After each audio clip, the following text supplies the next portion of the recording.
ကျမတို့ရေနယ်ကျောင်းမှာအာတုပချရင်အာတုပစင်ကိုလူတွေရှိနောက်ဝိုင်းဝန်းထမ်းပိုးကြပြီးအာတုပအိမ်မှတုတ်တန်တို့ခြေချင်းလျှောက်လျက်လိုက်ပါပို့ဆောင်ကြသည်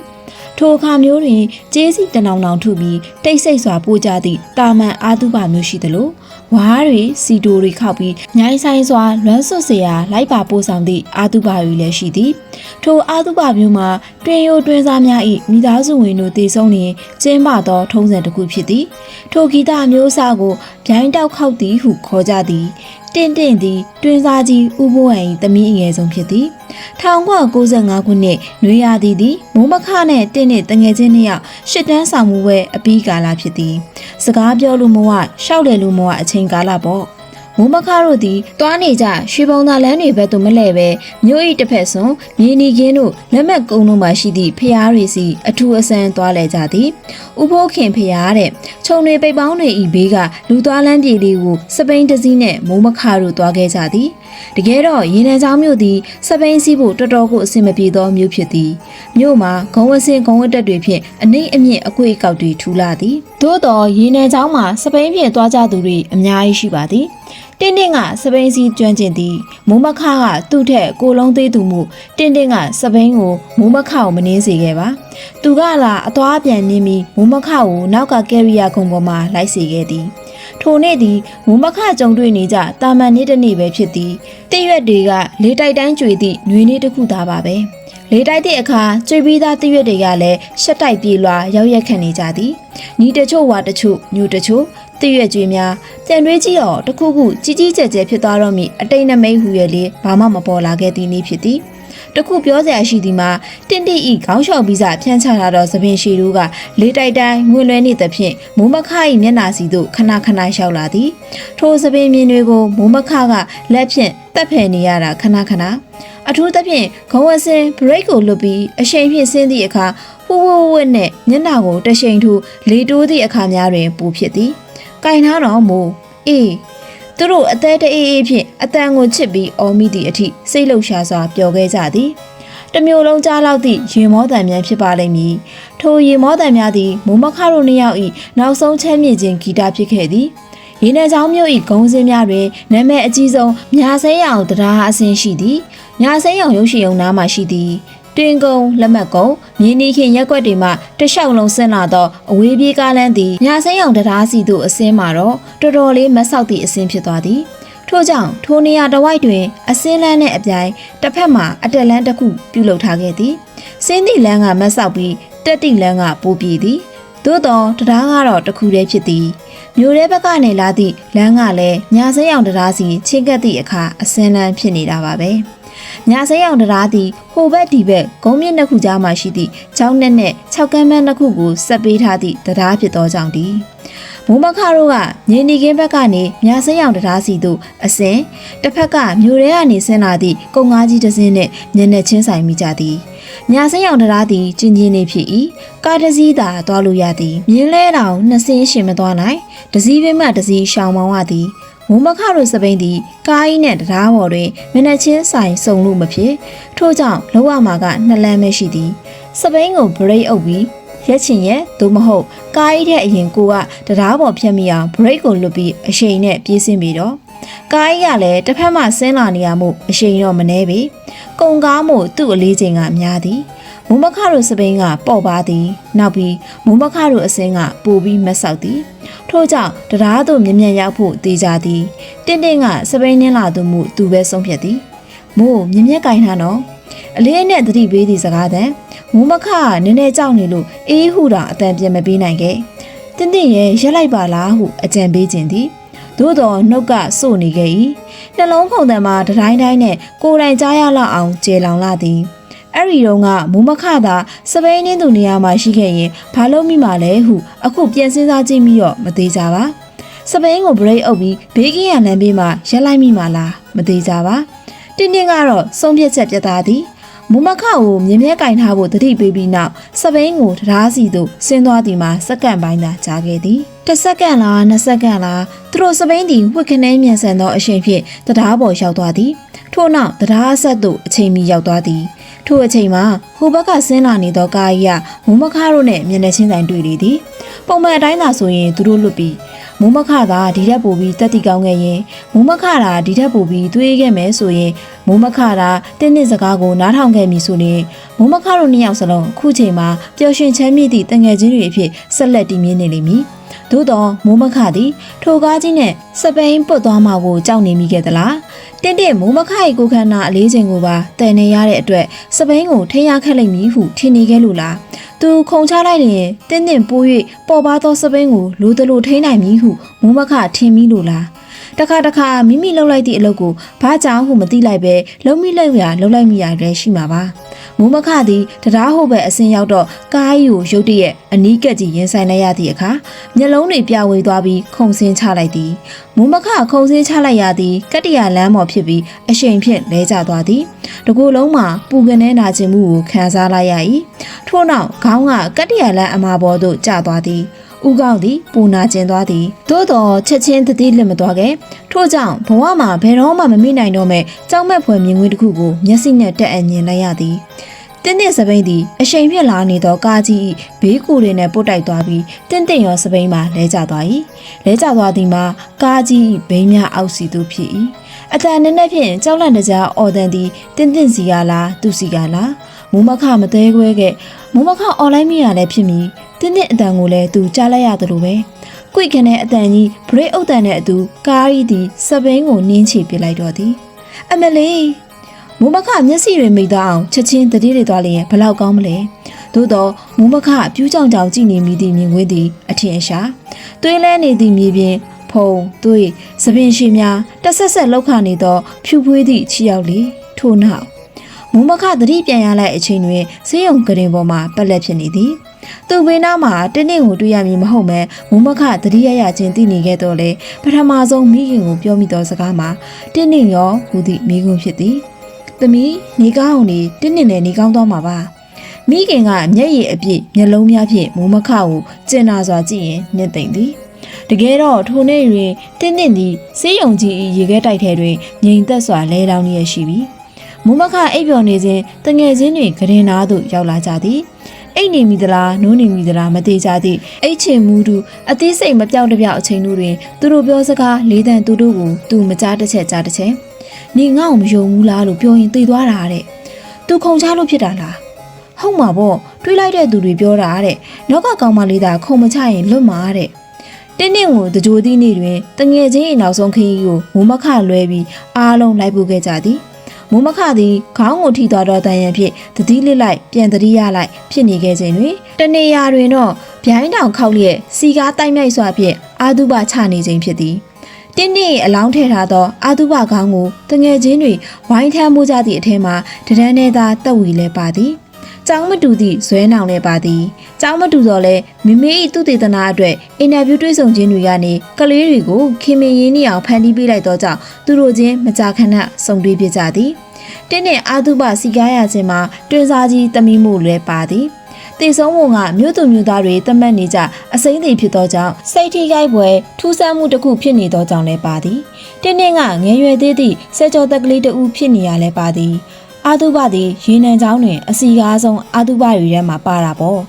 တင်းအာတုပမှာထုံးစံအတိုင်းရက်တောင်ကန်ရုံအပြင်တင်းရွေးဆွဲသည့်ပကြီးပုံနူစာရွက်လေးတွေလည်းကန်သည်ကျမစီတို့မေမေလန်းပို့လိုက်သည့်စာရှိတဲတွင်ပါလာသည့်ထိုပကြီးသည်မြို့မတောင်ရက်ကွက်ကအိမ်ခေါမိုးတွေကိုစနေနံဖျားပေါ်မှအပေါ်စီးကနေမြင်တွေ့ရသည့်မြင်ကွင်းနဲ့တူသည်ဟုကျမခံစားရသည်အိမ်ခေါမိုးတွေကြီးပဲထူးထူးဆန်းဆန်းရေးဆွဲထားသည့်ရေးစေးပကြီးကားလေးဖြစ်သည်အာတုပဘုပရိသတ်သည်တင်းရေးဆွဲထားသည့်ပကြီးပုံလေးကိုကြည့်ပြီးမျက်ရည်မစင်နိုင်အောင်ဖြစ်ကြရသည်အလောင်းကိုမြေချခံပြီးတပြေတန်းကျောင်းမှတင်းရဲ့အတန်းမိုက်ဆရာမဒေါ်သီတာလိုင်းကအမိတ်ပြန်တန်းကိုဖတ်တော့ပရိသတ်ထဲမှာငိုရှိုက်တန်တချို့ကြားရသည်တင်းမိခင်ကတော့သတိလစ်ပြီးလဲကျသွားတော့သည်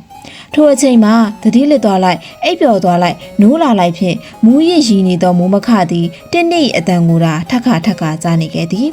မိုးမခအနားမှာတူတူလေးကပ်ပြီးလာပြောနေသည့်အတန်မိကွန်းတစ်ခုမေးနေသောအတန်သူ့ကိုတုံရီသည့်အတန်ဖြင့်မေးနေသည့်မိကွန်းတစ်ခုမိုးနေဘာဖြစ်လို့ခုံချလိုက်ရတာလဲနေငါ့ကိုမယုံဘူးလားဟဲ့မိုးမခတကူလုံးမီးလောင်မြဲရသလိုပူထူသွားပြီးကြောက်လန့်တကြားအော်ဟစ်ပစ်လိုက်သည်သမီးဘာဖြစ်လို့လဲမိမရှိရလေမိရှိရဲ့သူ့လက်ကိုမိခင်ကထွေးဆုပ်ထားသည်မိုးမခ၏ကြောက်လန့်စိတ်တို့ပြေမသွားခဲ့ပါ သူကြောက်ရွံ့သည့်အခါတိုင်းမိခင်ကမိုးမခလက်ကိုထွေးဆုပ်ဖြစ်ညစ်နှစ်သိမ့်လိုက်ရင်ကြောက်ရွံ့မှုတွေပျောက်ကွယ်သွားမြဲပါသို့တော့ဒီတစ်ခါကတော့မိခင်သည်မိုးမခ၏စိတ်တည်ငြိမ်သွားအောင်ဖြည့်သိမ့်မပေးနိုင်တော့ပြီတင်းတင်းသည်သူ့ကိုမိခင်လက်လန်းမမီသည့်နေရာသို့ဆွဲခေါ်သွားခဲ့ပြီမိုးမခကဘာဖြစ်လို့ခုန်ချလိုက်တာလဲတင်းတင်းသည်မိုးမခခုန်ချလိုက်လို့ဟန်ချက်ပြက်ပြီးကားအောက်သို့ရောက်သွားတာလားထိုအသွေးသည်မိုးမခအားကဘာလောကကနေချက်ချင်းပြက်ကွယ်သွားလင်ကောင်းပါဟုနောင်နာကြီးစွာပူပန်တော့ကရောက်စေခဲ့သည်သူသာခုံမချခဲ့လျင်သူသာတင်းတင်းကိုယုံကြည်ခဲ့လျင်ထိုနေ့၏နောက်တွင်မိုးမခသည်အရင်တုန်းကမိုးမခပြန်မဖြစ်တော့ဘယ်တော့မှပြန်မဖြစ်တော့ပေသူ့ကိုယ်သူတငယ်ချင်းကိုသိစေခဲ့သောမကောင်းဆိုးဝါးတစ်ကောင်အပြစ်ကြီးလို့ငရဲကိုသွားဖို့အချိန်ကြာအောင်စောင့်နေရသူအဖြစ်နောင်နာတွေနဲ့ကြောင်ရွံ့မှုတွေနဲ့နှိမ့်မိုးလေးရရှိသည်သူပြောသမျှစကားတိုင်းခြေလန်းတိုင်းသည်သူ့အတွက်ဘာမှမထူးခြားတော့ဘူးဟုသူခံစားနေရသည်ကျမတို့သွားတွေ့သည့်အချိန်တွင်မိုးမခသည်မကွေးတိုင်းစေယုံကစေယောဂါကိုဆရာဝန်၏ကြက်ကြက်မက်မက်ကုသမှုအောက်မှာရှိနေစေလူနာဖြစ်သည်မိမိသည်သူ့ကိုတော့ခက်လန်းလန်းမှမသိမသာပဲဗီဒီယိုရိုက်ပါဟုကိုလက်ကိုကြိုတင်ပြောထားသည်ကျမစိတ်အလိုရဆိုရင်တော့ထိုညီမလေးကိုဗီဒီယိုလည်းမရိုက်စေခြင်းအင်တာဗျူးလည်းမလုပ်စေခြင်းသွားလည်းမတွေ့စေခြင်းသေးပေသူနေကောင်းသည့်အထိစောင့်စေခြင်းသေးသည်ကလေးမလေးသည်ထစ်ခနဲရှိလျင်ထိတ်လန့်တုန်လို့ဝမ်းထဲကြေကွဲတုံအတန်ဆူဆူညံ့ညံ့ဆိုလျင်ကြောက်လန့်တုံဖြစ်သည်မိဘတွေသည်ကလေးမလေးကိုအရေးတကြီးကြီးနဲ့ပူပန်စွာဆောက်ရှောက်နေရသည့်အဖြစ်သို့ရှောင်နေရသည်တကယ်တော့ထိုညီမလေးသည်အတန်နဲ့မှပထမအမြဲတမ်းရသည့်စာအတော်ဆုံးကျောင်းသူလေးဖြစ်ခဲ့သည်အခုနှစ်မှာတော့သူသည်ကျောင်းကိုယ်တော်မတက်တစ်ချက်သူ့ဘဝသည်တဆစ်ချိုးပြောင်းလဲသွားခဲ့ပြီဖြစ်သည်မိန်းကလေးကဖြူဖြူနွဲ့နွဲ့ချောချောလှလှလေးချစ်စရာတနာစရာလေးပါဆိုဖာစတီကုံလေးပေါ်မှာကျုံကျုံလေးထိုင်ပြီးခေါင်းကိုငဲ့ဆောင်လျက်မိထားသည့်ကလေးမလေးသည်မျက်ရည်များဝှေ့လည်နေသောသူစကားပြောသည့်အခါတူတူဖွားဖွားလေးကျမသူ့အတန်ကိုမနှဲအားဆိုင်နားထောင်ရသည်ထိုညီမလေး၏မိခင်ကကျမကိုနွားနို့တဖန်ခွက်တိုက်ရင်ကျမတို့အုပ်စုကိုလည်းကော်ဖီကွက်များလာချပေးသည်ထိုနေ့ကမိုးမခစကားနည်းနည်းပဲပြောသည်တင်းတင်းကအိမ်မက်တွေထိလိုက်လာပြီးသူ့ကိုအပြစ်တင်သည်ဟုဆိုတာကိုထက်ခါပြောနေခဲ့သည်အိမ်ပြန်ရောက်တော့မမေကိုမေးမိသည်မမေတင်းတင်းကသူ့ကိုတကယ်ပဲအိမ်မက်ပေးရများလားဟင်မမေကအလိုမကျသလိုမျက်မှောင်ကျုံလျက်ကျမအားခြေဆုံးကောင်းဆုံးကြည့်နေသည်သမီးကဘွဲရလို့အလောက်တောင်ဝင်နေပြီနော်သမီးကျမမေးလိုက်မိရမသွားပြီဟုချက်ချင်းသိလိုက်သည်အိမ်မက်ပေးရတို့ဘာတို့အဲ့ဟာတွေသမီးကောင်းနဲ့ရောက်နေရမမေအံ့ဩတယ်ဒါစိတ်ကြောက်ဖြစ်တာလေဒါကဥပဒံဆွဲလေသမီးဒါလေးတော့မသိဘူးလားမမေသည်တပည့်မလေးအဖြစ်ကြောင့်မေးရင်စိတ်ထိခိုက်တယ်လို့ဖြစ်တာခဏပါပဲပြီးတော့ထိုအကြောင်းကိုမတ်စုရင်းနေတော့သည်မိုးမခ၏လှူရှားပြောဆိုပုံကိုဗီဒီယိုရိုက်ချက်အနှဲငယ်သာရသည်ကိုလက်ကလည်းအလိုက်သည့်ဆက်ကိုပိတ်ထားလိုက်သောကြောင့်ဖြစ်သည်သို့သောနေ့လယ်ကမြင်ကွင်းနဲ့အတူကျမမမြင်လိုက်သောအာတုပမြင်ကွင်းနဲ့ရောပြီးမှန်စားကြည့်ရောကြေကွဲဖွယ်ရာဗီဒီယိုပြကွက်များလိုပဲထင်ရှားစွာမြင်ရောက်လာခဲ့သည်တကယ်တော့သူခုံဆင်းလိုက်လို့သာသူလွတ်သွားတာမဟုတ်လားသူတော်ခုံမစင်းရင်တင်းတင်းနဲ့အတူသူကအသက်သေးဆုံးရမှာမဟုတ်လားသို့တော့မိမိအမြင်ကတော့ကျမနဲ့ဆန့်ကျင်ဘက်ဖြစ်ပါသည်သူခုံဆင်းလိုက်လို့စပင်းကဟန်ချက်ပြတ်သွားတာဖြစ်နိုင်တယ်သမီးရဲ့မိုးမခသာခုံမစင်းမှုဆိုရင်သူတို့ကားနဲ့လွတ်လောက်တယ်ကျမမိမိကိုတန်းတော်ကြည့်မိသည်ဘာလဲသမီးကမိမိစကားကိုမယုံဘူးလားသမီးကစပိန်မစီတတ်တော့ဟန်ချက်အကြောင်းကိုဘယ်သိမလဲဒီလိုရောမဖြစ်နိုင်ဘူးလားမိမိညာစိမ်းအောင်အစင်းကတဲရင်နေရတဲတွေကြောင့်စပိန်ကိုမထိန်နိုင်မဲခါသွားတာမဖြစ်နိုင်ဘူးလားသမီးကတော်တော်အကောင်းမြင်တတ်တာပဲစိတ်တော့ဖြေသွားမှာပေါ့သမီးဒါပေမဲ့လောကကြီးမှာအကောင်းမြင်ဝါဒတစ်ခုတည်းနဲ့အလုံးမဖြစ်ဘူးအမှန်ကိုမြင်ရဲမှရမယ်အမှန်တရားဆိုတာနည်းနည်းတော့ရက်ဆက်တာပေါ့လေကျမမမေကိုငေးကြည့်နေမိသည်မမေစိတ်ဓာတ်မျိုးကိုကျမလိုချင်လိုက်တာညမမေအိတ်သည့်အချိန်ကျမမအိတ်နိုင်သေးပဲ2ရက်3ရက်အတွင်းအင်တာဗျူးမေးချိန်မှာရိုက်ကူးထားသည့်ဗီဒီယိုခွေတို့ကိုကြည့်နေမိသည်အဖေနဲ့အတူကြက်သွန်တွေစိုက်နေပြီးဖြစ်သည့်မောင်သက်ဝေသည်ငယ်ကလိုလက်သမားလုပ်မယ်ဟုမဖြေတော့ပဲကြက်သွန်စိုက်ပျိုးသည့်အတွေ့အကြုံကိုခန်းခန်းနားနားပြောပြနိုင်နေပြီကျွန်တော်ကြီးတာရင်လည်းအဖေကိုကူပြီးလဲစိုက်တော့မယ်အဖေကကျွန်တော်ကိုပညာတတ်စေခြင်းနဲ့ကျွန်တော်ကပညာတတ်မဖြစ်ချင်ဘူးဟေးဘာဖြစ်လို့ပညာတတ်မဖြစ်ချင်တာလဲမမေကတအံ့တော်မီပညာတတ်တွေကဟန်ဆောင်နေရပဲစိတ်ထဲကတစ်မျိုးအပြင်ကတစ်မျိုးသူများကိုလည်းနှိမ်တတ်ကြတယ်စာမတော်ရင်လည်းနှိမ်တာပဲပတ်စံမရှိရင်လည်းနှိမ်တာပ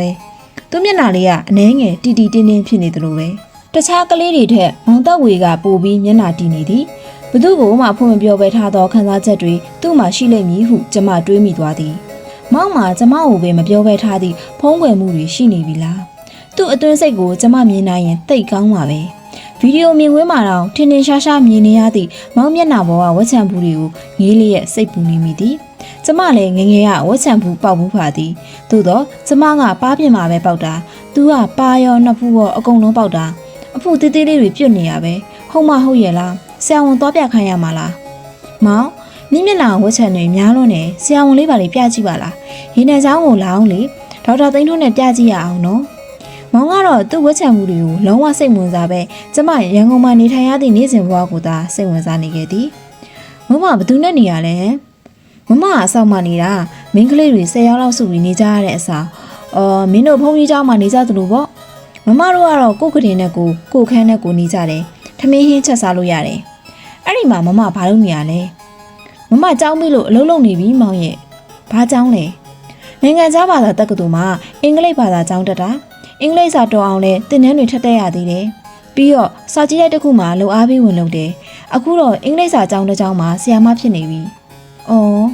မောင်လေးပညာသင်ဖို့တိတ်အရေးကြီးရဲ့နော်။မှတ်ထားစ조사သင်ပညာတတ်မှလိမ္မာရေးချရှိရာပညာတတ်တော့အမားနဲ့အမှန်ကိုခွဲခြားသိရဲ့ပညာတတ်တော့ကျင့်ဝတ်သီလမြင်အောင်စောင့်နှိမ့်တတ်တယ်။ပညာကိုကျမတန်မိုးထားသလိုမောင်ကိုလည်းတန်မိုးထားစေခြင်းသည်ပညာနဲ့ပတ်သက်ပြီးတူတူခါခါဖြစ်နေသည့်မောင်အမြင်တွေကိုပြင်ပေးခြင်းသည်ရှေးတုန်းကစုံမစာတွေထဲမှာပညာကိုဗလာ900ရဲ့ထိတ်ဆုံးမှရှိရဲ့လို့တခန်းတနာဖွဲ့ထားကြတာမောင်ရဲ့မောင်ကကျမစကားကိုခက်ပြုံးပြုံးနားထောင်နေုံပဲအင်းလည်းမပြောဟင်းအင်းလည်းမပြေ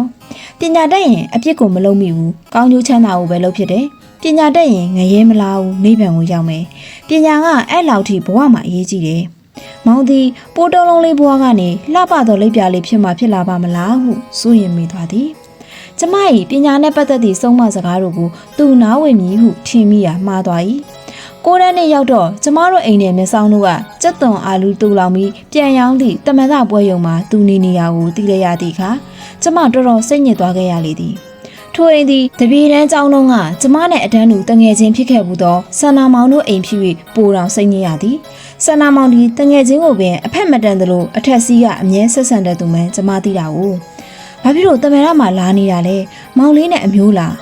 မဟုတ်ပါဘူးကျွန်တော်ကဒီမှာအလုပ်လာလုပ်တာဘာကျွန်တော်ကဒီမှာစရေးလဲလုပ်တယ်ကူလီလဲထမ်းတယ်လေအမလီဖြစ်မှဖြစ်ရလေကူလီဟူသောစကားလုံးကိုကျမငငယ်ကလေးကကြားရတာနားကလောခဲ့သည်သူ့နှုတ်ဖျားမှပေါ့ပေါ့လေးပြောထွက်ပြီးမဲ့ကျမနားထဲမှာပူလောင်စွာခါသိနေခဲ့သည်အသက်15နှစ်အရွယ်ကိုရန်ကျောင်းသားလေးတယောက်ကိုသူများအိမ်မှာကူလီအဖြစ်အလုပ်လုပ်ခိုင်းသည့်သူ့ဖခင်ကိုကျမမုန်းလိုက်တာလဲပေါ်ကကြက်သွန်အိတ်တွေကိုသူ့ထမ်းပိုးပြီးတိုက်ထဲတည်ယူနေချိန်မှာကျမအိမ်ဘက်ကနေမြင်နေရတော့မကြည့်ရလို့မျက်နှာလွှဲနေခဲ့ရသည်ဓာတ်ထက်ပိုဆိုးတာကစနာမောင်ကဈေးဝယ်သွားရင်မောင်ကချင်းတောင်ဆွဲဖို့နောက်ကနေတကောက်ကောက်လိုက်ရသည်မြင်ကွင်းပေသည်မောင်သက်ဝေသည်အလုံးမအားလိုက်နဲ့အားလိုက်ရင်ဖွားဖွားစီရောက်လာတော့တာပဲတဲ့မိမိကကြောင်းသွားနေချိန်ကျမကရန်ကုန်မှာကြောင်းတက်နေရင်အလုပ်လုပ်နေချိန်ဖေဖေကနယ်ဆက်ကနေတခြားနိုင်ငံသို့ထွက်သွားပြီအိမ်မာကအသက်80ကျော်အဖွားပဲကြံရင်ခဲ့တာမို့အဖွားကိုအဖော်လာလုပ်ပေးသည်ဟုအဖွားကယူဆသည်မိမိကတော့ဘသူ့ကိုမှမယုံကြည်သူပြီးမောင်သက်ဝေအဖွားစီခဏခဏလာနေခြင်းကိုတတိထားဖို့အဖွားကိုမှာသည်တစ်ချက်တွန်းလိုက်ရင်လဲကျသွားမှာမေအိမ်မှာရှိသမျှရွှေရင်ငွေတွေအကုန်ပါသွားတာကိစ္စမရှိဘူးအမေအသက်အနည်းကိုထိခိုက်မှာတော့ကျမစိုးရိမ်နေတကားပိတ်ထားပါမေရဲ့ဘသူလာဖွင့်မပေးပါနဲ့ဟဲ့မခင်မေအဲ့ဒါညစ်တပည့်ရင်းလေဘဘွားကမောင်သက်ဝေဘက်ကနေမခံနိုင်သလိုမမေကိုမျက်လုံးပြူပြီးអော်သည်အိုးတပည့်ပြစ်ခဲ့တာတန်းတုံးကပဲအခုသူတို့မှဖြစ်နေတဲ့စိတ်တွေအမေသိနိုင်လို့လားဘသူမှမသိနိုင်ဘူးမိမိသည်သူများကိုတတော့ကိုမကောင်းမြင်တဲ့သူပဲဟုကျမတိတ်တိတ်တွေးပြီးစိတ်ထဲမှာနာကျင်မိ၏ကျမမောင်သက်ဝေကိုယုံကြည်သည်သူ့စိတ်နှလုံးသားကိုဖြူစင်မြင့်မြတ်လာကြည်လဲဟုကျမမထင်ပ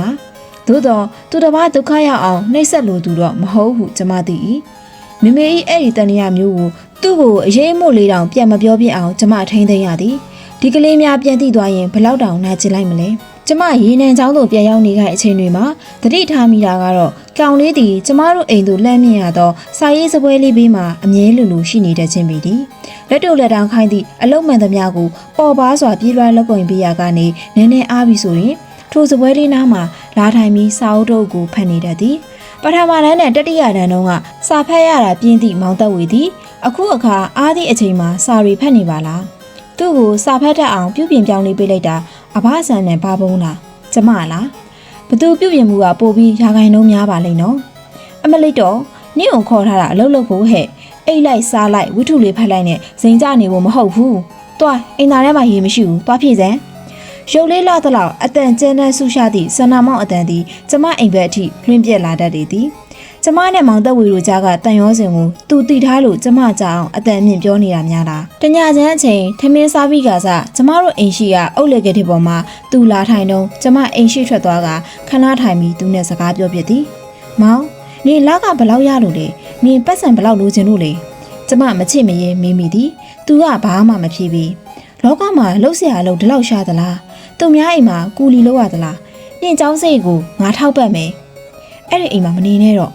ကျွန်တော်ပတ်စံမလိုပါဘူး။ဘာဘုံကကျွန်တော်ကိုเจ้าစိတ်အမြဲထောက်နေကြ။ဒါဖြင့်ဘာဖြစ်လို့ဆန္ဒမောင်းအိမ်သွားပြီးကြုံခံနေရတာတော့။ကျမစိတ်ပေါက်ပေါက်ဖြင့်စကလုံးတွေကြမ်းတမ်းသွားသည်။သူ့ကိုမေးရင်နာကျင်စိတ်ဖြင့်မျက်ရည်တွေဝိုင်းလာခဲ့သည်။သူကကျမမျက်ရည်တို့ကိုညအချိန်လမ်းမီးတိုင်အောက်မှာမမြင်တာပဲလား။ကျမကိုမတုံမလုပ်ကြည့်လျက်ငူငူကြီးနှုတ်ဆက်နေခဲ့သည်။ဖုန်းကြီးเจ้าကရီရင်းကနေရီတွေခတ်ပါမနိုင်တနိုင်ချိုင်ကြီးတွေဆွဲပြီးစိုးဟင်းတွေတဲပါအဖဆန်ရဲ့ဖားဖို့နေတိုင်းမီးတောက်ပြအောင်ဆွဲပြီးကူညီစမ်းပါเจ้าနဲ့ကမြေလွတ်မှာစိုက်ထားတဲ့စားပင်တွေကိုရေလောင်းပေါင်းတင်မြေစီလာထည့်ပြီးရှင်းအောင်စိုက်စမ်းပါရတဲ့အသီးနှံတွေကိုရောင်းလိုက်စမ်းပါနင့်ကိုအဲ့ဒီအလုပ်တွေနဲ့မြင်ရတာငါဒီလောက်စိတ်မစင်းရဲပါဘူးအခုတော့ဒီလောက်စီးဖို့တဲ့ဆန္ဒမောင်းအိမ်မှာနင်အလုပ်လာလုပ်ရသလားကျွန်တော်မပင်ပန်းပါဘူးနင်မပင်ပန်းပေမဲ့နင့်ကိုအဲ့လိုမြင်ရတာငါပင်ပန်းနဲ့တဝေရဲ့ဟောဗျာမမကလေသူကခေါင်းကိုရှုပ်နေအောင်ကုတ်တော်သည်ဒါဖြင့်မမကျွန်တော်ကိုအလုပ်ခံလေဘာလုပ်ချင်လို့လဲဘာပဲလုပ်ရရေးခဲ့ရမလားမမရဲ့ဥယျာဉ်ထဲမှာမာလီလုပ်ပေးရမလားဖွားဖွားအတွက်လက်ကလုံးတောင်ဝင်လုပ်ပေးရမလားကျမပြုံးမိသည်ခေါ်ထားခြင်းမရဲ့မောင်လေးရဲ့ခိုင်းဖို့အတွက်မဟုတ်ပါဘူးမောင်လေးဘဝမြင်မအောင်အားတဲ့အချိန်မှာစာအုပ်တွေဖတ်စေခြင်းလို့မမစ်စီရဆုံးမစကားတွေကြားစေခြင်းလို့ဖွားဖွားနဲ့မမရဲ့မြစ်တာအကျဉ်းသားတွေနဲ့မောင်နှလုံးသားလေးကိုနူးညံ့အောင်ပြင်ဆင်ပေးခြင်းလို့ပါစာပေနဲ့ဂီတသည်ကလေးတယောက်၏နှလုံးသားကိုနူးညံ့အောင်တိမ်မွေ့အောင်ဖန်တီးပုံသွင်းပေးနိုင်မည်ဟုကျမယုံကြည်သည်ငယ်စဉ်ကတည်းကအခုအချိန်ထိသူ့ကိုပေးဖက်ခဲ့မှုသည့်ကြပြစာအုပ်လေးများမဂ္ဂဇင်းနဲ့ဝတ္ထုစာအုပ်များသည်အလဟတ်တော့မဖြစ်နိုင်ပါဘူးနော်အခုအခါဖွားဖွား၏ခွင့်ပြုချက်ဖြင့်မိမိစာအုပ်စင်နဲ့ဖေဖေစာအုပ်စင်သည်သူ့အတွက်အချိန်မီရှာဖွေယူနိုင်သည့်ယတနာတိုက်ကြီးတွေဖြစ်နေပြီတနည်းတော့လည်းကောင်းပါရဲ့လေကျမအိမ်ကစာအုပ်စာပေရတနာတိုက်ကြီးနဲ့ညီညီနာနာမှအလုပ်လုပ်ရတော့သူ့ဘဝလေးတိုးတက်ဖို့ညွန်လင်းချက်တွေပူပြီးပြင်လာတာပေါ့သို့တော့ဆန္ဒမောင်းအိမ်မှာမောင်သက်ဝေကြာရွှေမခံပါတနေ့မပြည့်မီမှာပင်ထိုအိမ်မှနှင်ချခံလိုက်ရသည်တရားခံကကျမတို့ရက်ွက်ရှိငါးမျက်နှာဖျားအချီမှာငါးတကောင်ချိန်လောင်းသိမိပေါ့ရေနံချောင်းသည်မိုးနဲ့ရေရှာရဝန်းရှိသဖြင့်ပူပြင်း၆ကျွတ်သည့်ရာသီဥတုဖြစ်ရာနွေရာသီတွင်မီးခဏခဏလန့်သည်အကြီးအကျယ်မီးလောင်တာကတော့3ခါလောက်ဖြစ်သည်ကျမကိုမမွေးခင်ကမမီတို့အိမ်မီးထဲပါခဲ့ပြီးလက်ရှိအိမ်ကိုစောက်ထားတာဖြစ်သည်ကျမဘဝတွင်တော့မီးလောင်လို့လွတ်ရအောင်ပြရသည့်အတွေ့အကြုံဆိုလို့ဒီတစ်ချိန်ကပထမဆုံးဖြစ်သည်ဖွားဖွားကတော့မီးလောင်သည်ဟုကြားရုံနဲ့ဒူးတွေတုံလာတတ်သည်ဟုမိမိပြောသည်ဖေဖေမရှိတော့ကလေးကယောက်ျားသားရဲ့လို့အိမ်မှာအားကိုးရမရှိတော့မိမိကပဲကြိုတင်စီမံခန့်ခွဲရသည်မိမိကအလွန်စီးစနစ်ကြသူမှုနွေရာသီဆိုရင်မီးလက်လျင်အလွယ်တကူတရားမြင့်အထုပ်ဘိုးတို့ကိုအစဉ်အသင့်ပြုလုပ်ထားသည်မိမိအဖေဖိုးဖိုးအမြဲမှာကြားထားသည့်စကားတစ်ခွန်းရှိတဲ့မီးလောင်ရင်အိမ်မှာရှိသည့်အဖိုးတန်ပစ္စည်းတို့ကိုတည်ယူပြီးပြေးရတာဖြစ်လို့ဘာကအဖိုးတန်ဆုံးလဲဆိုတာရွေးတတ်ဖို့လိုသည်အိမ်မှာကိုးကွယ်ထားသောဖျားစင်းတို့တော့ဇေဒီတို့ကိုရိုသေစွာရှိခိုးကြော့ပြီးအဝတ်ဖြူဖြင်ပတ်မိမိ၏မိခင်ဦးဖခင်ဦးတို့ကိုအရင်ဦးဆုံးမီးလွတ်ရာခေါ်ဆောင်ပြေးသလိုပဲဖျားကိုစိတ်ကရှိမဲပြီးမီးလွတ်ရာကိုပြင်ဆောင်ပါတဲ့မိမိကဖျားစင်းတို့တော်တွေကိုတဆူချင်းထဲဖို့ဂတိပါအိတ်အနီလေးချုပ်ထားသည်ထိုဂတိပါအိတ်ထဲသို့ဖျားတွေထည့်ပြီးတော့ဖွားဖွားကိုဆွဲပြေးဖို့စီစဉ်ထားသည်အဝတ်အစားတွေစာအုပ်တွေတက်တာတွေထဲထည့်ထားရင်တောင်ဖွားဖွားကိုတစ်ဖက်ကဆွဲရမည်မိမိအတွက်မတည်နိုင်မီမတည်နိုင်တဲ့အတူတူတန်ရောစင်ကိုဖျက်ထားတာကောင်းသည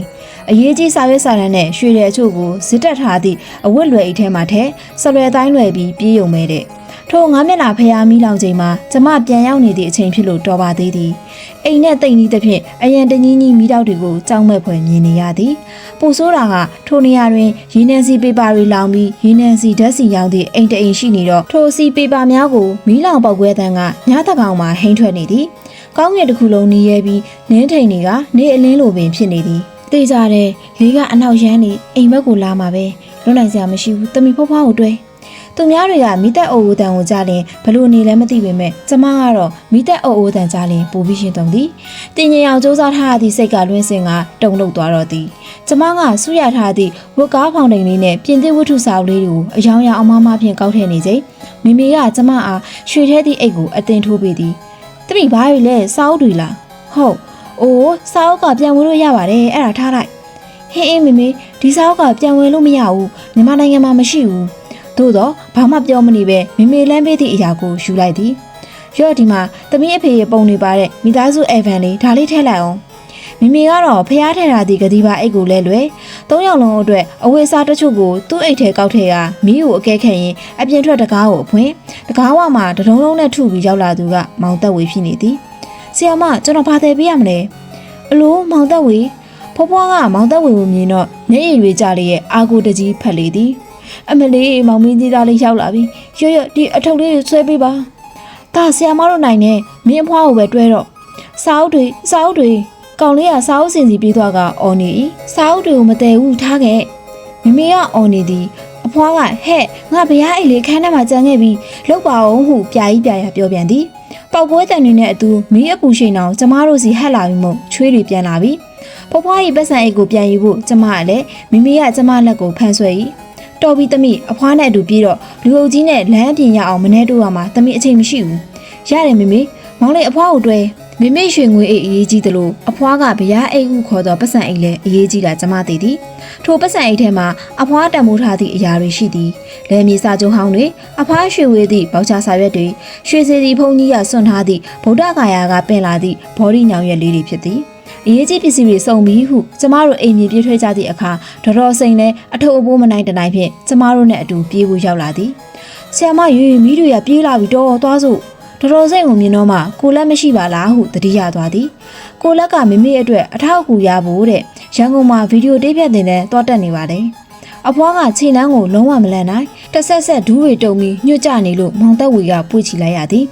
ကျေးဇူးတင်လိုက်တာမောင်လေးရဲ့ကျမသည်မိမိနဲ့တော်စိန်ခြေလန်းလန်းရသို့လိုက်ပါပြေးနေရပေမဲ့ဘဲကိုလဲဟုအသေးချမသိတကယ်တော့အေယာဝတီမြစ်တောင်ပြင်ထိအောင်ပြေးကြရခြင်းဖြစ်သည်ရက်ွက်တွေကတစ်ခုနဲ့တစ်ခုကတ်နေပြီးအိမ်တွေအများစုကတက်ခင်မိုးတွေဖြစ်ရာမီးကူးဖို့လွယ်သည်မီးလို့အသေးချာဆုံးမှာအေယာဝတီမြစ်ကမ်းတောင်ပြင်ဖြစ်သည်ဟုဖွားကခဏပြောဘူးတာတဲတောင်ပြင်ပေါ်မှာခြေနှင်းပြီးတော့မှကျမတတိရသွားသည်ဟုတ်တာပေါ့တောင်ပြင်ဆက်မှာကျမတို့အရင်လူကြီးတွေကလေးတွေတော်တော်များများရောက်နေကြပြီကျမတို့မီးလောင်ရမှာလွတ်ပြီးဟုစိတ်ချရသောအခါမောင်သက်ဝေကမမဒီမှာနေခဲ့အောင်နော်ကျွန်တော်ပြန်သွားလိုက်အောင်မယ်ဟုခက်တိုးပြောပြီးလှစ်ကနေပြန်ထွက်ပြေးသွားသည်မောင်သက်ဝေမီးလောင်နေတာမသွားရအောင်နော်မိမိကလမ်းအော်တော့သူခေါင်းငိမ့်ပြခဲ့သည်တို့တကားတွေပိတ်မပိတ်ခဲ့ရလားမသိမခင်မီငါတို့ပစ္စည်းတွေတော့သူများတွေဝင်ဆွဲကုန်တော့မှာပဲအဖွားကသူ့အသက်ကိုစိတ်ချရပြီဆိုတော့သူ့ပစ္စည်းတွေကိုတန်ရောစင်အမြင်တန်းနေပြန်၏ထိုနေရာတွင်ဖွားသည်မိမိလောက်တရားမရှိဟုကျမယူဆသည်မိမိကဖွားလက်ကိုစုံညစ်ကအားပေးသည်အမေမီးတောင်လောင်ရမယ့်ဟာသူများယူနိုင်ယူပါစေလားမဟုတ်လေကျမတို့ရှိသမျှစီးစင်ဥစ္စာတွေမီးလောင်ပြီးပြဖြစ်မှာပဲလေကျမတမင်ဝင်းတကားကိုဖွင့်ထားခဲ့တာယူပါစေနက်4နာရီကျော်မှမင်းငိမ့်သွားပြီဟုသိရတော့ကျမရင်ထဲမှာစိုးရင်တော့ကအလုံးကြီးကျသွားသည်ကျမတို့ရင်ထဲတထိတ်ထိတ်ဖြင့်ကိုယ့်အိမ်စီသို့ပြန်ကြသည်မိမိအထင်မှားသွား၏မိနောက်ကျန်သွားသည့်အိမ်တွေထဲတွင်ကျမတို့အိမ်မပါခဲ့ပါကျမတို့အိမ်ကိုနက်အာယုံတဲ့အလေးအောင်ပြတွင်ဘေးမသိရမခါမြင်လိုက်ရတော့ကျမပြောလိုက်တာကိုလက်တို့အိမ်ထဲမီးထဲမပါခဲ့ပြီဒါပေမဲ့ရေတွေကတအိမ်လုံးဆူရွှဲလို့ပါလားကျမတို့အုတ်ကန်တွေထဲမှာရေတွေမရှိတော့ပဲအိမ်ခေါမိုးတွေပေါ်မှာအိမ်နေရံတွေမှာရေတွေဆူရွှဲနေပြီကျမတို့အိမ်ဒီတမန်တလင်းအခင်းဖြစ်ပေမဲ့အိမ်မာကြီးကထရန်ကတက်ကြရမှုဖြစ်သည်မိဖို့ဆောင်နဲ့ရေချိုးခန်းအိမ်သာအတွဲအဆောင်ကသာအုတ်တိုက်အုတ်အမိုးပြားဖြစ်သည်ဒါကြောင့်မိကူးမီဟုမမေကကြိုတင်ပြီးလက်လျှော့ထားခဲ့ခြင်းဖြစ်သည်ကျမတို့အိမ်ကိုမီးမကူအောင်ရေးဖြင့်ပပြန်းပေးသူမှာဘယ်သူရှိရမလဲမောင်လေးသက်ဝေပေါ့အုတ်ကန်နှလုံးထဲမှာတိုးလောင်ထားတဲ့ရေတွေကုန်သွားအောင်ပင်ရေဖြန်းနေခဲ့သည်ဟုနောက်တော့မှသိရသည်နက်နက်မိုးလင်းပြီးမှမိခိုးမိုင်းတွေလွင့်လာသည့်ပြတို့မှပေးချန်နေသည့်မဲညစ်သည့်ရေတွေကိုစေးချိုးပြရသည့်အချိန်တွင်မိုးအားထက်ရေအားတန်ရသည်အမလဲတော့ငါဆောက်တူတဲ့ရေတွေဆိုလို့ပါလားမိမိကအော်သည့်အချိန်မောင်သက်ဝေကတော့အနားမှမရှိတော့ပြီတမရပွဲယုံကမီးနဲ့ပူနေသည်လမ်းချပြီးမှကျမတို့အိမ်ဆိုတော့မီးကူးလျင်တမရကိုကူးပြီးမှကျမတို့ကိုကူးမှာ သို့တော့မောင်သက်ဝေသည်တမရပွဲယုံမှာအလုပ်လုပ်ပါလျက်ပွဲယုံမီးမကူအောင်ကူညီရေဖြန်းမိအစားသူ့ဆရာမဒေါခင်ခင်မေအိမ်မီးမကူအောင်ရေဖြန်းပေးခဲ့သည်ဘလောက်ရေဖို့ကောင်းလိုက်ပါသလဲတမရသည်တိုက်ခန့်အိမ်ဖြစ်ပါလျက်တပိုင်းတက်ဆမိကျွမ်းသွားသည်အနားမှာကပ်နေသည့်ဂုံရောင်ပွဲယုံနဲ့ဦးမြတင်တို့ပွဲယုံတွေလည်းအနေချင်းတော့မိဟက်ခံရသည်တမရကတော့အများဆုံးပေါ့သူမိဘတွေအေးစီးသလောက်စိတ်ဆက်ပြီးဒေါသဖြစ်လွယ်သောဆန္ဒမောင်သည်မောင်သက်ဝေကိုအိမ်မှနင်းထုတ်လိုက်သည်အပြစ်ကသူ့အလုပ်သမားဖြစ်လျက်နဲ့သူ့အိမ်ကိုမကူညီလို့တဲ့တောင်းဝန်မတိတတ်တဲ့သူခေါင်းရှောင်သူစိတ်ထားပုတ်သူအိုးဆွဆွဲလိုက်တဲ့စကားလုံးတွေမိုးမွန်နေရကျမအိမ်ကနေအတိုင်းသားကြားရတယ်မိဘတွေကိုကြော်လွန်လျက်ဘာမဆိုဆုံးဖြတ်ချက်ချနေသောဆန္ဒမောင်သည်မောင်သက်ဝေ၏ကြော်ပေါ်အိတ်ကိုလွှတ်ပစ်လိုက်တာများလမ်းလဲကောင်တော်ရောက်၏မောင်သက်ဝေသည်ခက်တီတီမျက်နှာဖြင့်သူ့အထုပ်သူကောက်ကတိတ်ဆိတ်စွာပင်ထွက်သွားလေသည်ကျမသိသည်သူရွှေစီတီကျောင်းကိုပြန်มาပဲမခင်မေဘဲနဲ့ရှိစဟိုကလေးကိုငါ့ရဲ့အနူချမ်းစီးမဲ့သူလို့ထင်နှုံးမဲလားဖွားဖွားကမိမိကိုခန်းကောင်းကလေးတန်းဖြင့်စကန်နာထိုးသည်မိမိကပြုံးသည်ဒါကတော့အမေရဲ့အဖွားကြည့်ရတာသူ့အိမ်မီးမလောင်လို့ကျင်းတဲ့တည့်အထက်မောင်သက်ဝေနဲ့ပတ်သက်သည့်သူ့ယုံကြည်မှုမှန်သွားပြီလို့ပို့ပြီးစိတ်ချမ်းသာနေပုံရပါသည်အလို့ထုတ်ခံလိုက်ရသည့်ကောင်းလေးသည်စိတ်ညစ်နေသည့်ပုံစံမရှိတမရပွဲယုံကနေရွှေစီတီတို့ပြန်လာသည့်ဖြစ်သည်သူ့အတွက်ဘာမှထူးခြားဟန်မရှိစိတ်အနှောက်အယှက်လည်းဖြစ်ပုံမရမင်းကိုကလေးကချီလို့နှင်ထုတ်ခံလိုက်ရတော့မမနာတယ်ဒါပေမဲ့မင်းအဲ့ဒီမှာအလုံးမလုံးရတော့လို့မမဝမ်းသာတယ်သိလားသူကကျမကိုပြုံးကြည့်လျက်ဘာမှမပြောချင်တိပ္ပံတွေအဓိကကိုရန်ကျောင်းသားအဖြစ်အမတ်1အစိုးရအထက်တန်းကျောင်းမှာတက်နေရသူအတွက်ရွှေစီတီဖုန်ကြီးကျောင်းသို့နေ့လယ်ကျောင်းဆင်းချိန်ထမင်းပြန်စားရတာနည်းနည်းတော့ပူဝေးတာပေါ့တမရာကနေကျောင်းတက်ရတာတော့မနီးပြီသို့တော့ယောက်ျားလေးခြေလမ်းပဲတပြေတန်းကမိန်းကလေးယူအောင်ဒီလိုပဲနေ့စဉ်ထမင်းပြန်စားနေရပဲအခုကိုဆိုင်ခင်ကိုပြန်ခရူးဆိုင်တော့မှ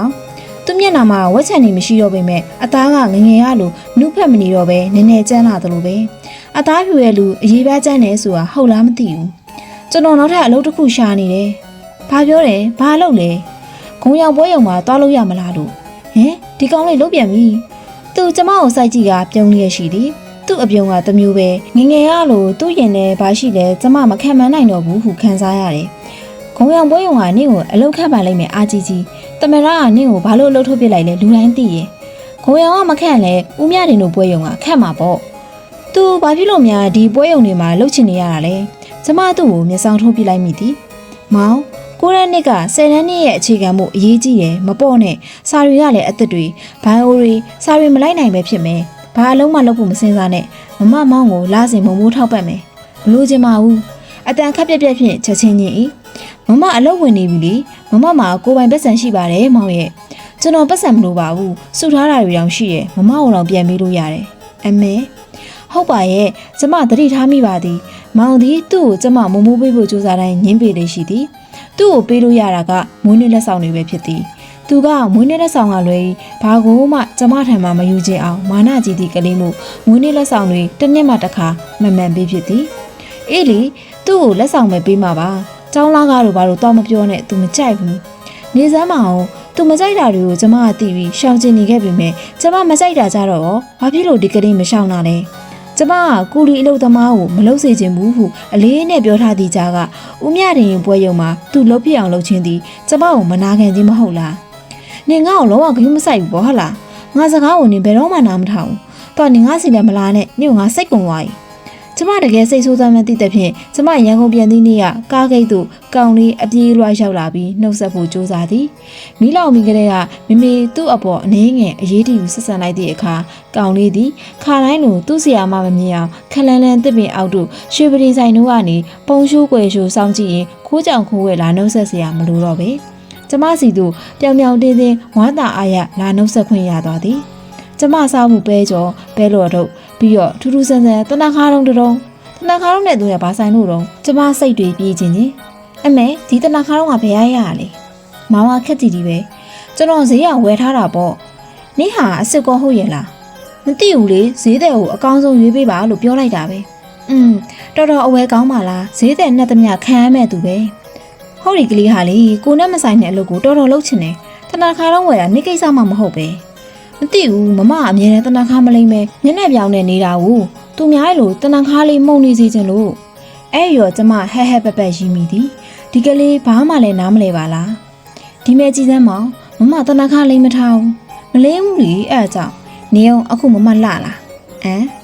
မောင်ကဆိတ်ရှုပ်သွားပုံဖြင့်မျက်မှောက်ကုတ်လျက်ကျမကိုစီစီကြည့်သည်ထို့နောက်ဝင်းပါတော်မျက်လုံးဖြင့်မမအမြဲလှနေတာဥစ္စာဟုမထူးဆန်းသလိုဆို၏အဲ့ဒါပြောမလို့မမတနခါမလိမ့်ပေမဲ့မိတ်ကက်လိန်ထားရဲ့လေမိတ်ကက်မသိဘူးလားကျမတနခါကိုဂျေးတင်လို့မကြိုက်တတ်ဘူးဟုမောင်ကမပြောရက်ခဲ့ပါသူ့ကိုငယ်စဉ်ကလေးကတနခါဘူးလေးဝယ်ပေးနေကြသူ့ခမစရုပ်တန်အထိလင်းခဲ့ရှာတာငါးတန်းလေးရောက်တော့တနခါလေးရောက်မှရှက်တလေးပါလေးနဲ့စကကြီးစကကျွေးပြောတတ်လားယောတနခါအစားခေါင်းလေးစီကိုတော့ရွှေနေအောင်လင်းကြည့်လေသည်ဒါဆိုမမတနခါမလိမ့်ဘူးလားဘယ်တော့မှမလိမ့်ဘူးလားသူ့မျက်နှာလေးကနည်းနည်းညှိုးချင်းမောင်ဘေးရဲ့တနခါတော့ကိုတော့မမလိမ့်မယ်သူ့မျက်လုံးတွေချက်ချင်းတောက်ပသွားသည်ဒါပေမဲ့မောင်ကျမသူ့မျက်နှာကိုစစ်စစ်ကြည့်လိုက်၏ဦးမြရင်ပွဲရုံကနေအလုတ်ထွက်တဲ့နေ့မှမမလိမ့်မယ်ကြားလားသူတခဏတော့ကြောင်းသွား၏ချက်ချင်းစကားပြန်မပြောဘဲခက်ကြကြအတန်တိတ်နေသည်ဒါဖြင့်အခုထွက်လိုက်မယ်လေဟုသူပြန်ပြောမှုမှန်ကျမမျှော်လင့်ထားခဲ့မိနေသလားအေးလေမမတနခါမလိမ့်နဲ့လှပါတယ်ထိုစကားကိုအတန်ခတ်တူတူဖြင့်အင်္ဂလိပ်ကြီးစွာသူဆို၏အဲ့ဒါဘာအဓိပ္ပာယ်လဲ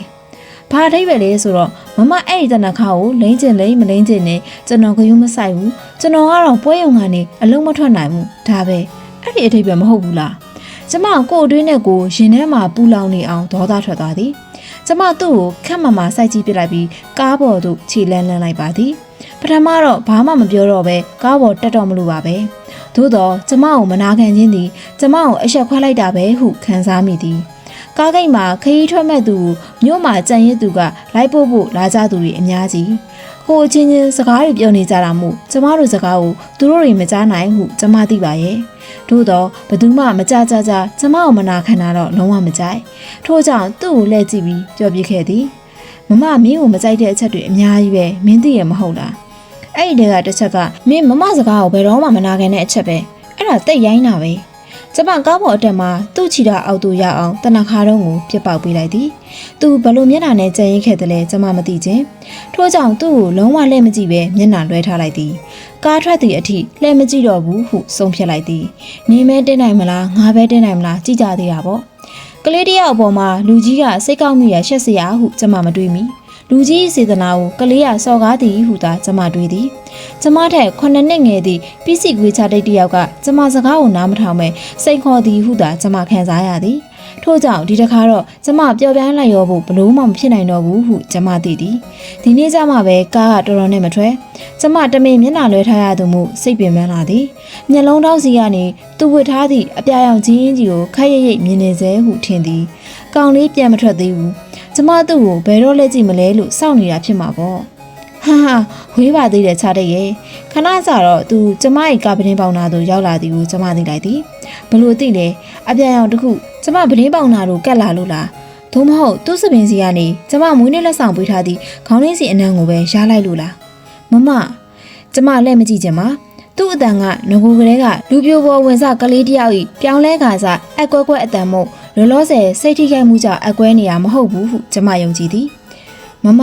တနေ့ကျရင်တော့ဂုံရောင်လန်းကပွဲရုံတွေမှာဘာဖြစ်လို့ကျွန်တော်ကြွန်လာခံတယ်လဲဆိုတာကျွန်တော်ပြောပြမယ်အလိုဒါဘာစကားလဲနောက်ပြီးဘာအဓိပ္ပာယ်လဲကျမသူ့ကိုကြည့်ကျင်သွား၏သို့တော့စိတ်ကိုတင်းထားလိုက်သည်မကြည့်နဲ့သူ့အတန်ကိုကြည့်လေတောင်းမှန်တူရှိုးတဲ့အတန်လားဟုတ်မှမဟုတ်ပဲခက်တီတီနဲ့အင်္ဂလိပ်မပြတ်ပြောတဲ့လေတမ်းပဲမင်းကိုလုံးဝသဘောမကျဘူးသိလားထိုနေ့ကကျမအောင်မြင်ခဲ့သည်ကားထွက်လာချိန်အထိသူ့ဘက်သို့လုံးဝလဲမကြည့်ဘူးဟုသူသိစေခဲ့သည်သို့တော့ခက်လန်းလန်းရောက်တော့ပဒင်းမှန်မှကက်လန့်ကာကိုကွဲပြီးသူရှိရာသို့အတာလဲကြည့်မိသည်ကောင်လေးကနေရာတွင်ငဲမြန်စွာရက်လျက်ကားစီသို့ကြည့်လျက်ကြံခဲ့သည်ကိုမြင်ရသည့်အခါမျက်ရည်စက်တစ်စက်လွင့်စင်ကျသွားပါတော့သည်ဟုတ်ကဲ့ပါရှင်ဒီနေ့မှာတော့စုံနီရဲနဲ့လွန်းလေချင်းဝိထုလေးရဲ့အပိုင်း၄ပိုင်းမြောက်ပဲဖြစ်ပါတယ်ရှင်မနေ့ပြန်မှာတော့မောင်သက်ဝေကဒီဂုံရောင်လန်းတွေမှာရှိရဲ့ပွဲရုံတွေမှာဘာကြောင့်မို့လို့ကြွန်လာခံလဲဆိုတဲ့အကြောင်းကိုမမသိရမယ်ရင်နာရမယ်အခန်းလေးပေါ့နော်ကဲအဲ့ဒါဆိုရင်မနေ့ပြန်ကြမှာပဲဒီဝိထုလေးရဲ့အဆက်ကိုဆက်ပြီးတော့တင်ပေးမယ်နော်ကျမတို့ရဲ့ channel လေးကိုလည်းအမြဲအားပေးကြည့်ရှုပေးရတဲ့အတွက်ကျေးဇူးအများကြီးတင်ပါတယ်ရှင်တာယာတော့နေလေးကိုပိုင်ဆိုင်နိုင်ကြပါသေးရှင်